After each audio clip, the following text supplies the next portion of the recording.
चलिए तो सुबह 7 बजे की खबरों की शुरुआत करते 7 बड़ी खबरों के साथ। पीएम मोदी जयपुर में महाखेल को वीडियो कॉन्फ्रेंसिंग से संबोधित करेंगे। हिमाचल प्रदेश में हार की समीक्षा बीजेपी करेगी। ज्ञानवापी मुद्दे पर मुस्लिम पर्सनल लॉ बोर्ड की आज बैठक है। अमेरिका ने चीन के जासूसी गुब्बारे को मार गिराया। बैलून विवाद पर बोला चीन, मुद्दे को बढ़ा चढ़ाकर दिखाएगा। बीरभूम के मारग्राम गांव में बम विस्फोट, टीएमसी कार्यकर्ता की मौत और दुनिया के सबसे लोकप्रिय नेता बने पीएम। चलिए तो शुरू करते खबरों का सिलसिला। रायपुर समेत प्रदेश भर में आयुर्वेदिक दर्द निवारक और वातनाशक दवा के नाम पर नकली और मिलावटी दवा बेचने वाली बजरंग फार्मेसी और याशिका ट्रेडिंग के गोरख धंधे में एक और खुलासा हुआ है। नकली दवा बेचने और बनाने वालों के खिलाफ लगातार कार्रवाई करते हुए शनिवार को ड्रग विभाग ने गोंदवारा स्थित श्री महावीर ट्रांसपोर्ट में छापा मारकर करीब 1 करोड़ रुपए की नकली और मिलावटी दवा वाताहरी वटी की गोलियां बरामद की। जांच में पता चला कि इन गोलियों को इंदौर की चंदा आयुष नाम की फर्म से गीतांजलि नगर की बजरंग फार्मेसी के नाम भेजी गई थी, जो कि याशिका ट्रेडिंग कंपनी के जरिए बेची जाती है। जांच में यह भी पता चला कि श्री महावीर ट्रांसपोर्ट ने इंदौर के श्री यश ट्रांसपोर्ट की एजेंसी ले रखी है, जिसका ताल्लुक चंदा फार्मेसी से है। अधिकारियों ने मामले में केस दर्ज कर लिया है। आपको बता दें कि रायपुर में गुरुवार को Bajrang pharmacy, Yashika trading company और सिमगा की शारदा मेडिकल स्टोर से कुल 10 करोड़ रुपए से भी ज्यादा की नकली आयुर्वेदिक दवा जब्त की गई। आज फिर हमको मॉर्निंग पे पता चला कि भारी मात्रा में एक ट्रांसपोर्टर के पास वो दवाइयां हैं, ताकि हमारी टीम जाके उसको जब्त कर पाई है। कितना माल सर ऐसा, मतलब क्या लग रहा है? कम से कम इसमें 1-1.5 करोड़ के आसपास की मात्रा होंगी। रायपुर पुलिस ने ड्रग तस्करी को लेकर एक बड़ी कार्रवाई की है। पुलिस ने अंतर्राज्यीय गैंग के 2 बड़े ड्रग पेडलर को गिरफ्तार किया और दोनों आरोपी पंजाब के तरन तारण जिले के रहने वाले हैं और छत्तीसगढ़ समेत कई राज्यों में ड्रग सप्लाई किया करते थे। आरोपियों के पास से पुलिस ने 10 लाख रुपए की 4 ग्राम ब्राउन शुगर जब्त की। ड्रग सप्लाई करने वाले गैंग का सरगना रुपिंदर उपिंदर फरार बताया जा रहा है, जिसकी तलाश में पुलिस जुटी हुई है।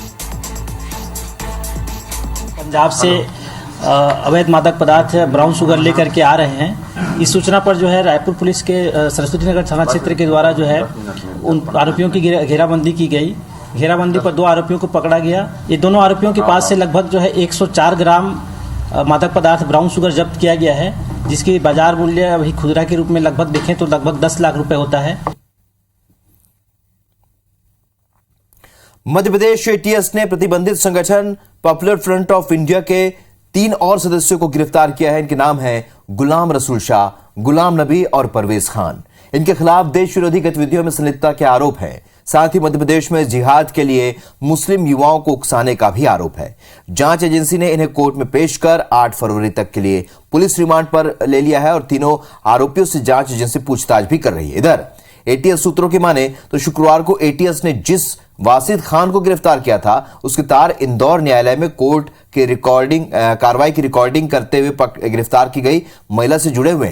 गिरफ्तार किया गया पीएफआई सदस्य वासिद लंबे समय से भोपाल में रहकर वकालत करता था।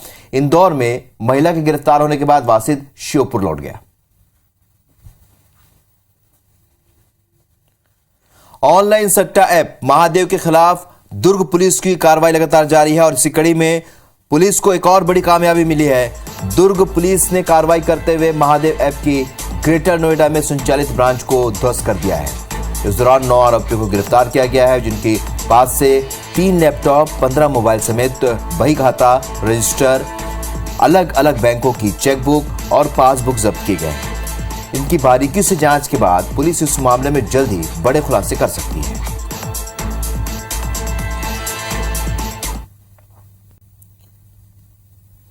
रायपुर में कांग्रेस महाधिवेशन की तैयारियों को लेकर आज बड़ी बैठक होने वाली है और इसमें कांग्रेस के बड़े नेता तैयारियों का जायजा लेने के लिए दिल्ली से आ रहे हैं और केसी वेणुगोपाल, तारिक अनवर और पवन बंसल यहां महाधिवेशन की तैयारी को लेकर होने वाली बैठक में शामिल होंगे। तीनों ही नेता आयोजन स्थल पर भी जाएंगे। 24 फरवरी से 3 दिन तक कांग्रेस का महाधिवेशन चलेगा, जिसमें पार्टी आने वाले चुनाव को लेकर रणनीति बनाएगी।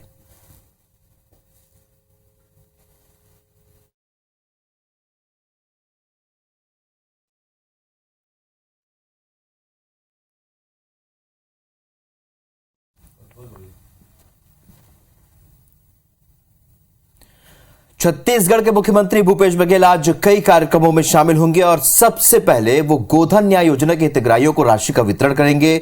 इसके बाद दोपहर 2 बजे मुख्यमंत्री बलौदाबाजार भाटापारा के ग्राम दामाखेड़ा के लिए रवाना होंगे, जहां पर वो दोपहर करीब 2:30 बजे माघी मेला में आयोजित संत समागम समारोह में शामिल होंगे।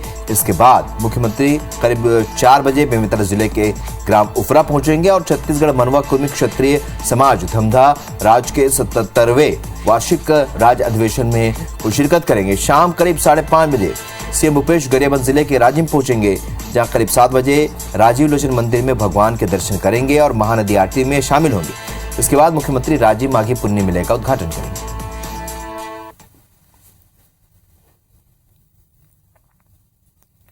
मध्य प्रदेश में आज से विकास यात्रा शुरू होगी। भिंड से सीएम शिवराज इस यात्रा की शुरुआत करेंगे।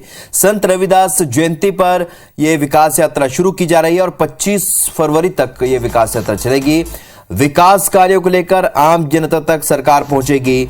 हर जिले में विधायक मंत्री के नेतृत्व में यात्रा निकलेगी। विकास कार्यों के लोकार्पण शिलान्यास के भी काम होंगे। कई योजनाओं के हितग्राहियों से संपर्क कर योजना का लाभ दिलाया जाएगा।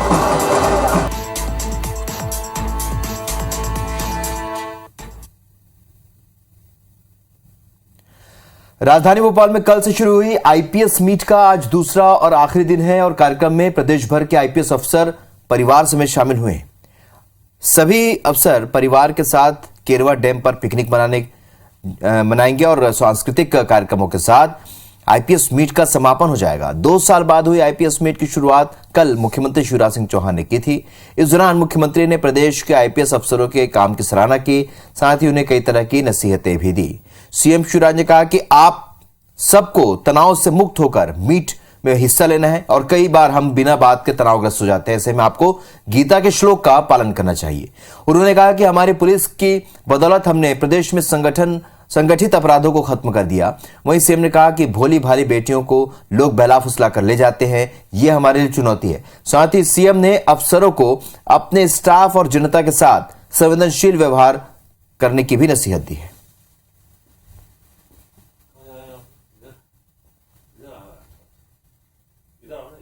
मध्य प्रदेश पुलिस पर हमको गर्व है और देश भी गर्व करता है। अनेकों उपलब्धियां मध्य प्रदेश पुलिस के खाते में हैं, चाहे डकैतों का उन्मूलन हो, आतंकवाद का खात्मा हो, नक्सलवाद पर नियंत्रण हो, सिमी के नेटवर्क को ध्वस्त करना हो, अनेकों चुनौतियों का मुकाबला किया है। राजधानी रायपुर में पहली बार लगाई गई इसरो की प्रदर्शनी का शनिवार को समापन हो गया। रायपुर के एनएच गोयल वर्ल्ड स्कूल में 3 दिवसीय विक्रम साराभाई साइंस एग्जीबिशन का आयोजन किया गया था और छत्तीसगढ़ के स्कूल शिक्षा सचिव डॉक्टर एस भारतीदासन ने प्रदर्शनी के समापन पर स्कूली बच्चों को संबोधित किया और आयोजन के लिए एनएच गोयल वर्ल्ड स्कूल की सराहना की। ये नजारा है रायपुर के एनएच गोयल वर्ल्ड स्कूल का, जहां पिछले 3 दिनों में हजारों स्कूली छात्रों ने विक्रम साराभाई स्पेस प्रदर्शनी देखी।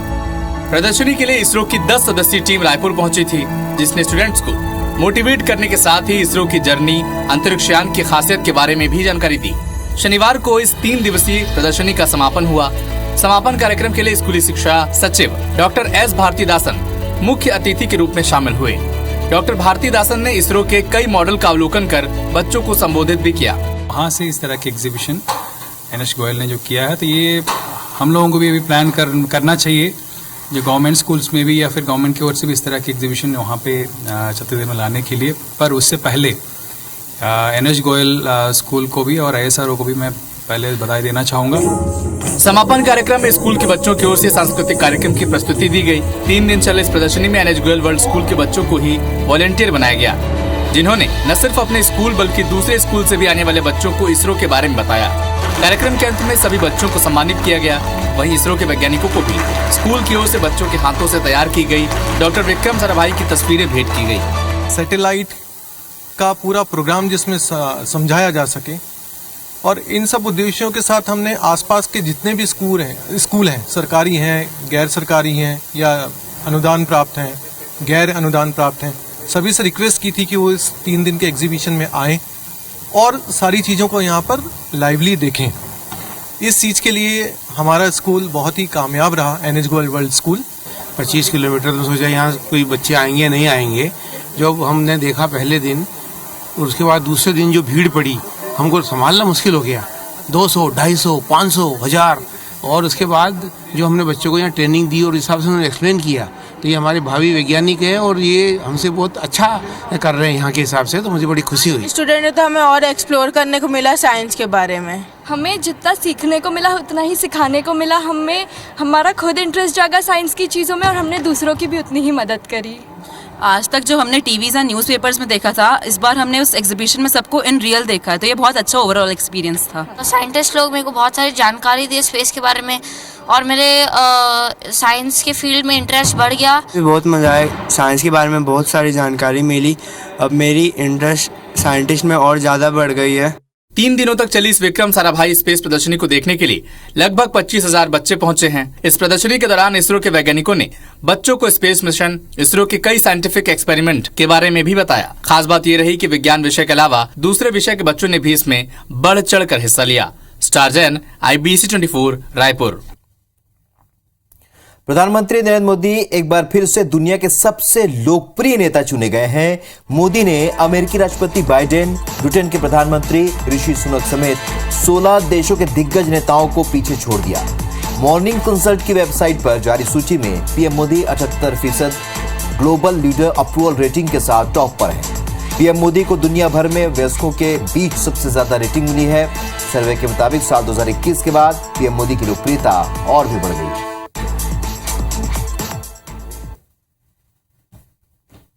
सुबह का वक्त है, इसलिए बात चाय की हो जाए। जी हां, चाय के शौकीन यूं तो दुनिया भर में हैं, लेकिन जबलपुर में कुछ ऐसे शौकीन हैं जिन्होंने चाय का कुंभ ही लगा दिया।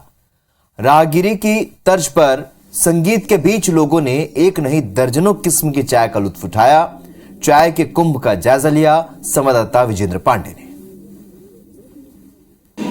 धार्मिक कुंभ तो आपने बहुत देखे होंगे, धार्मिक कुंभों में आपने संभवतः स्नान भी किया होगा, लेकिन चाय का कुंभ शायद ही कहीं देखा होगा। और चाय के शौकीनों के लिए जबलपुर में आज चाय के कुंभ का आयोजन किया गया है। मेरे हाथ में भी इस वक्त आप चाय का ये प्याला देखेंगे और चाय की चुस्कियों के साथ लोग यहाँ पर चाय के शौकीन जो लोग हैं वो लुत्फ उठाते भी नजर आएंगे। तरह तरह की चाय आप देखेंगे कि MLB का जो नॉन मोटराइज्ड ट्रैक है वहाँ पर इस चाय के कुंभ का आयोजन किया गया है और संगीत की धुनों के बीच लोग मिलजुल कर चाय की चुस्कियों का भी आनंद ले रहे हैं। कुछ लोग मुझे नजर आ रहे हैं। ये किस तरह का जो आयोजन है, इसको लेकर क्या कहेंगे आप? बहुत अद्भुत आयोजन है, भूतो न भविष्यति। बहुत मजा आ रहा है, बहुत अच्छा लग रहा है और तरह तरह के चाय का स्वाद टेस्ट जबलपुर में मिल रहा है। ये चाय का अलग अलग का टेस्ट जो है करने का मौका मिल रहा है। ये माहौल को लेकर क्या कहेंगे? संगीत की धुनें भी चल रही हैं, चाय की चुस्कियां भी चल रही हैं। कितनी चाय टेस्ट कर ली है अभी आपने? मैंने 2 चाय टेस्ट की है और ये एक बहुत क्रिएटिविटी वाला माहौल है और ऐसे कुंभ और ऐसे कल्चरल प्लस ऐसे क्रिएटिविटी होते रहना चाहिए। जबलपुर का एक NGO है लक्ष्य वेदी फाउंडेशन, जिसकी ओर से इस चाय के कुंभ का आयोजन किया गया है। वेद प्रकाश जी हैं जो कि रिटायर्ड IAS है। क्या सोचकर इस कुंभ का आयोजन किया है? हम देख रहे हैं कि पूरा शहर का एक तरह से गेट टुगेदर करवा दिया। पूरा शहर चाय वालों की चाय पीता है। जो चाहे जिस हालत में हो, उनकी चाय में ना मिठास कम होती है न उनका असर कम होता है। तो उनके सम्मान के लिए जबलपुर के सब लोग इकट्ठा हैं, ये उनका बड़प्पन है। तो देखिए, चाय के शौकीनों के लिए चाय का कुंभ है। PM चाय वाला नाम का अभी चाय भी मैंने टेस्ट किया है और हम कहें कि एक बेहतरीन माहौल जबलपुर के NMT पर नजर आ रहा है और चाय के कुंभ में चाय के शौकीन इस पूरे माहौल का लुत्फ उठा पा रहे हैं। कैमरामैन सतीश सराठे के साथ विजेंद्र पांडे, IBC 24, जबलपुर। तो चाय का कुंभ आपने देखा, वाकई में एक लाजवाब कोशिश है लोगों के लिए। तो इस बुलेटिन में फिलहाल इतना ही, लेकिन आगे देखिए छत्तीसगढ़ी लोकगीत संगीत का कार्यक्रम छत्तीसगढ़ के रंग। नमस्कार।